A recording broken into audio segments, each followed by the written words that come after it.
আসসালামু আলাইকুম সুপ্রিয় দর্শক বন্ধুরা, সবাই কেমন আছেন? আশা করছি আল্লাহর অশেষ রহমতে সকলেই ভালো রয়েছেন।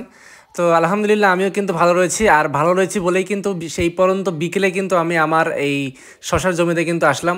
তো দেখেন আমার শশার জমি কিন্তু পুরোটাই কিন্তু ঘেরা রয়েছে, যেহেতু গত সিজনে আমার পাখিতে সমস্যা করেছিল, যার ফলে কিন্তু আমি এখানে কিন্তু ঘিরে দিয়েছি। তো দেখেন আমার শশার জমিতে কিন্তু সেচ দেওয়া হয়েছে আজ থেকে ঠিক 3 দিন আগে। তো দেখেন আমার শশা গাছে কিন্তু 3 দিনের মধ্যেই কিন্তু আমার গাছের যে চেহারা এটা কিন্তু সবুজ বর্ণ একটু হয়েছে। মাশাল্লাহ, এটা কিন্তু বলতে হয় যে আসলে সার কিন্তু দেওয়ার 4-5 দিনের মাথায় কিন্তু গাছের যে আর কি গ্রোথ সেটাও কিন্তু বৃদ্ধি পাচ্ছে।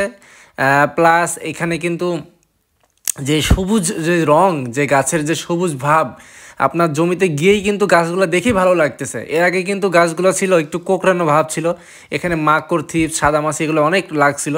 তো যার ফলে কিন্তু গাছগুলো কোঁকড়ানো ছিল, এগুলোর জন্য কিন্তু আমি ট্রিটমেন্ট করেছি। এইখানে কিন্তু গোড়া পচন ছিল, গোড়া পচনের জন্য কিন্তু আমি সেদিন সকালবেলায় কিন্তু স্প্রে করেছি।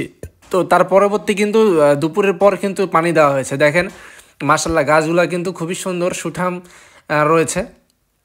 তো এখন এই গাছগুলো কিন্তু আর কি সার যেহেতু পড়েছে এখন জমিতে, এইগুলো কিন্তু এই সারের যে খাবার, এই খাবার কিন্তু গাছগুলো কিন্তু এখন পাবে। আর এই খাবার কিন্তু অলরেডি পাওয়া শুরু করছে, যার ফলাফল কিন্তু আমি আমার জমিতে গিয়েই কিন্তু দেখতে পেলাম। আমি কিন্তু এখানে প্রায় 9 রকমের সার অনুখাদ্য সব কিছু মিলাই কিন্তু 9 রকমের হয়েছে, সকল কিছু কিন্তু আমি এখানে ব্যবহার করেছি। তো দেখেন আল্লাহর রহমতে কিন্তু আমার গাছের সার দেওয়ার সময় অনেকের কি হয় যে গাছের পাতায় পুড়ে যায়, তো পরে গাছের পাতা পুড়ে যায়। তো আলহামদুলিল্লাহ আমি কিন্তু খুব যত্ন সহকারে কিন্তু এখানে আমি সারগুলা ছিটিয়েছিলাম। তো যার ফলে কিন্তু খুব একটা ওই রকম সমস্যা হয়নি।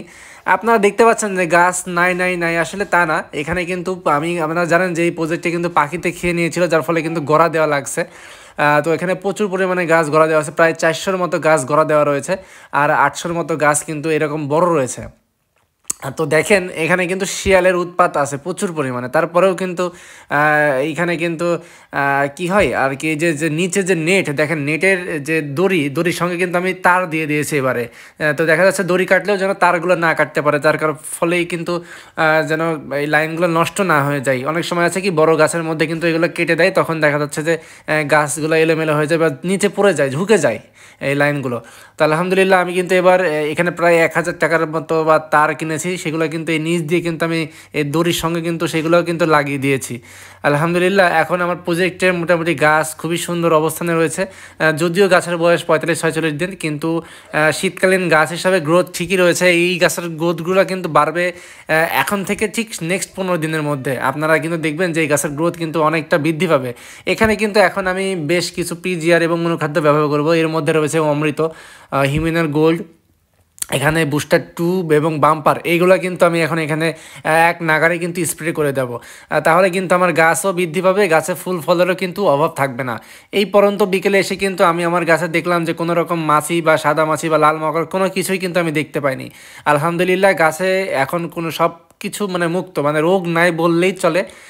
যাক দেখা যাক, এখন সামনে 2-1 দিনের মধ্যে কিন্তু সাদা মাছি লাল মাকড় থিপস এগুলো কিন্তু আবারও আসবে, কেননা এগুলো কিন্তু শশা গাছের একমাত্র মানে পোকা, যেগুলো কিন্তু শশা গাছ ছাড়া হয় না, তারা কিন্তু শশা গাছে বারবার ফিরে আসে। যার ফলে কিন্তু আপনাকে 7 দিনের মধ্যে কিন্তু একবার হলো সাদা মাছি লাল মাকড় থিপসের কিন্তু ওষুধ স্প্রে করতে হবে।